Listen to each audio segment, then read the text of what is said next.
एक दफा का जिक्र है कि एक ऐसी सरजमीन जहाँ सितारे पहाड़ों को चूमने नीचे उतर आते थे और नदियाँ दरख्तों को लोरियां सुनाया करती थीं। एक वादी थी जिसे अलोरिया कहा जाता था। ये वादी आम दुनिया से बहुत मुख्तलिफ थी। यहाँ हमेशा शाम के रंग बिखरे रहते थे और घास पर उगे फूल रात को चमकते थे, ऐसे जैसे ख्वाबों की रोशनी हो। इस वादी के ऐन वस्त में एक अनोखा फूल खिलता था जिससे चांदनी फूल कहते थे।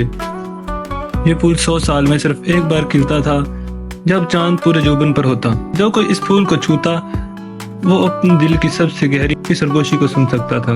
वादी के किनारे पर एक छोटी सी झोंपड़ी में एक लड़की रहती थी जिसका नाम लियोरा था। उसके बाल स्याह शब की तरह, आंखें शबनम की चमक जैसी। उसके आसपास सब कुछ खूबसूरत था, मगर उसके दिल में एक अनजानी सी खलश बसी रहती। एक रात उसके खुले दरीचे से हवा की एक सरगोशी आई, वादी के दिल में आओ ए ख्वाबों वाली लड़की, जहाँ जादू तुम्हारा इंतजार कर रहा है। सितारों की चमक और दरख्तों की सरगोशी के सहारे यहाँ तक कि वो चांदनी फूल के पास जा पहुंची। फूल चांदनी की मानद चमक रहा था, जैसे किसी पुराने दोस्त को खुशामदीद कह रहा हो। लियोरा झुक कर इस फूल को छूने ही वाली थी कि अचानक हवा ने इसे नरमी से उठा लिया।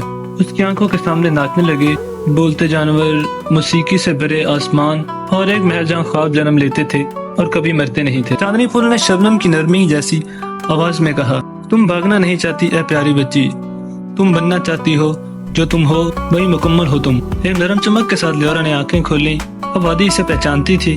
फूल इसके कदमों में झुकते, नदियाँ इसकी पसंदीदा नगमे गुनगुनाती, सितारे इसकी धड़कन के साथ जोली मिलाते। अब ख्वाबों की मुहाफिज बन चुकी थी, अलोरिया की एक नई रहनुमा, जहाँ जादू और ख्वाब हमेशा जिंदा रहते थे।